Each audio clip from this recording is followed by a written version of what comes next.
Doctor APJ Abdul Kalam. सपने वो नहीं होते जो हम सोते वक्त देखते हैं, सपने वो होते हैं जो हमें सोने नहीं देते।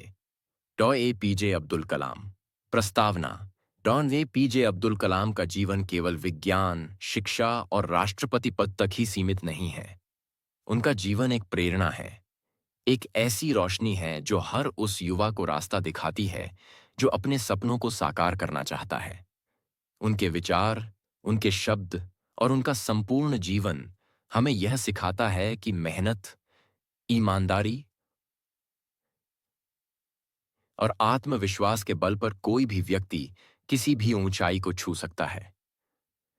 आज मैं आपके सामने डॉक्टर कलाम का एक ऐसा प्रेरणादायक भाषण प्रस्तुत कर रहा हूं जो आपको अपने जीवन के लक्ष्य के प्रति संकल्पित करेगा।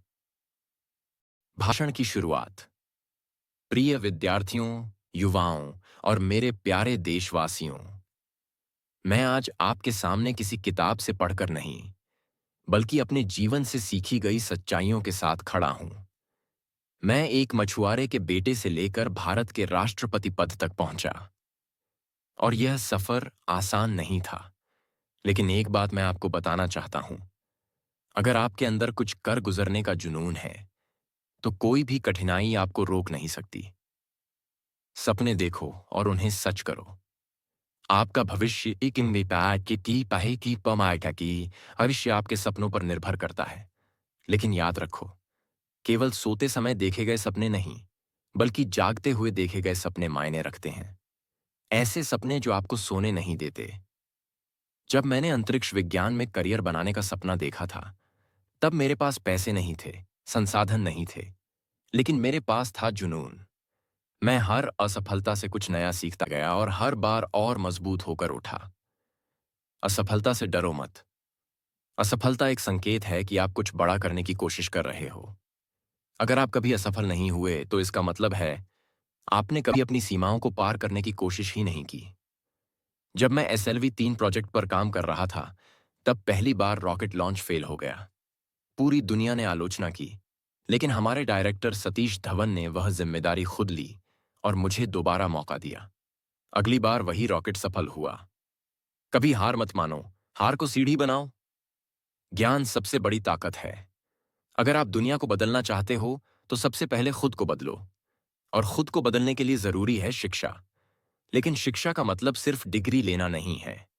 शिक्षा वो है जो आपके सोचने का तरीका बदल दे, जो आपके अंदर सवाल पैदा करे। ज्ञान को केवल किताबों तक सीमित मत करो, उसे जीवन में उतारो। अनुभव से सीखो, प्रयोग करो और हर दिन कुछ नया सीखो। देश के लिए कुछ करो। हर युवा को चाहिए कि वह अपने देश के लिए एक सपना देखे। भारत को विकसित राष्ट्र बनाने के लिए हमें केवल डॉक्टर, इंजीनियर या अफसर नहीं चाहिए। हमें देशभक्त, ईमानदार और कर्तव्यनिष्ठ नागरिक चाहिए। आप जहां भी हों, जो भी करें, उसे प्यार की सेवा समझकर करें। तभी भारत आत्मनिर्भर बनेगा, तभी भारत महान बनेगा। ईमानदारी और नैतिकता का रास्ता। मेरे जीवन की सबसे बड़ी ताकत मेरी मां की सिखाई गई ईमानदारी और नैतिकता थी। जब आप सच्चे होते हैं, तो आपका आत्मबल आपको कभी गिरने नहीं देता। आज की दुनिया में जहां भ्रष्टाचार, झूठ और शॉर्टकट का बोलबाला है, वहां एक सच्चा, ईमानदार इंसान लाखों में एक होता है। अगर आप वो एक बन सके, तो यही आपकी सबसे बड़ी जीत होगी। स्वावलंबी बनो, किसी और पर निर्भर मत रहो। अपने लिए खुद रास्ता बनाओ। मुश्किलें आएंगी, रास्ते बंद होंगे, लेकिन आप ही अपनी मंजिल तक पहुंचने की चाबी हो। मैं भी रामेश्वरम के छोटे से गांव से था, लेकिन मैंने कभी अपने हालात को अपनी मंजिल में बाधा नहीं बनने दिया। अगर आप ठान लो, तो कोई भी चीज असंभव नहीं है। 4 सूत्र जो मैंने जीवन से सीखे: सपने बड़े देखो और उसे पूरा करने के लिए मेहनत करो। इंसानियत, नैतिकता और देशभक्ति को कभी मत छोड़ो। हर दिन खुद को थोड़ा और बेहतर बनाओ। कभी भी किसी को छोटा मत समझो। हर किसी में कुछ खास होता है। युवाओं से मेरी अपील: युवा ही देश का भविष्य होते हैं। आज का युवा कल का नेता, वैज्ञानिक, शिक्षक, सैनिक और नागरिक है। मैं आप सभी से आग्रह करता हूं, अपने मोबाइल से ज्यादा अपने भविष्य पर ध्यान दो। सोशल मीडिया से ज्यादा समाज को बदलने पर काम करो। और सबसे जरूरी, हर दिन खुद से पूछो, मैं देश के लिए क्या कर रहा हूं। निष्कर्ष। मित्रों, जीवन बहुत छोटा है, लेकिन यह आपके विचारों और कर्मों से महान बन सकता है। अगर आप आज एक मजबूत इरादा कर लें कि आप खुद को बदलेंगे, देश के लिए कुछ करेंगे और कभी हार नहीं मानेंगे, तो कोई भी ताकत आपको रोक नहीं सकती। याद रखिए, अगर तुम सूरज की तरह चमकना चाहते हो, तो पहले सूरज